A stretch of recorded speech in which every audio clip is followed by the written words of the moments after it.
নমস্কার, জয় মাতারা। আমি অ্যাস্ট্রো হিমাংশু ভাগ্যের দুয়ার থেকে আপনাদেরকে জানাই আন্তরিক শুভেচ্ছা, ভালোবাসা। আজ আমি যে প্রেডিকশানটি করতে চলেছি, একটা ব্যক্তির নাক দেখে চিনে নেওয়া যায় যে সেই ব্যক্তিটির ব্যক্তিত্ব, তার পার্সোনালিটি, তার পারসেপশান কী ধরনের হয়ে থাকে। তা দেখুন, এই যে আপনারা নাকটা দেখতে পাচ্ছেন, দেখুন এই নাকের ডগাটা ঠিক নিচের দিকে ঝোঁকানো, ঠিক আছে? আর নাকটা খুব সুন্দর।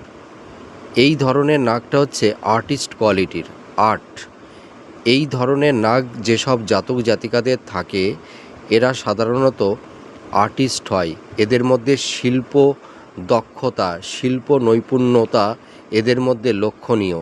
এরা ভালো আর্ট, অভিনয় এরা করতে পছন্দ করে। এরা ভালো গায়ক হতে পারে, ভালো অ্যাক্টর হতে পারে, ভালো স্ক্রিপ্ট রাইটার হতে পারে, ভালো ডাইরেক্টর হতে পারে, ঠিক আছে? আর এরা ভীষণ রুচিসম্মত মানুষ।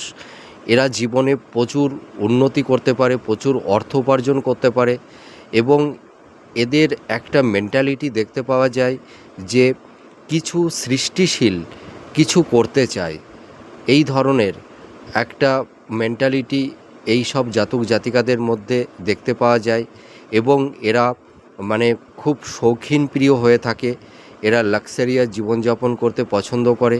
তাছাড়া দেখা যায় যে এরা জীবনে প্রচুর অর্থ উপার্জন করে, কিন্তু অনেক ক্ষেত্রে দেখা যায় যে দাম্পত্য লাইফে অনেক সময় একটু সমস্যা এদের তৈরি হয়। এরা মানে জীবনে প্রচুর ঐশ্বর্য লাভ করতে পারে, এবং এই সব জাতক জাতিকাদের মানে চিন্তাভাবনা খুব উচ্চ পর্যায়ের, উচ্চ লেভেলের হয়। মানে এই সব জাতক জাতিকাদের মানে পার্সোনালিটি, ব্যক্তিত্ব খুব হাই লেভেলের। এরা উচ্চ ব্যক্তিত্ব সম্পন্ন ব্যক্তি হয়ে থাকে।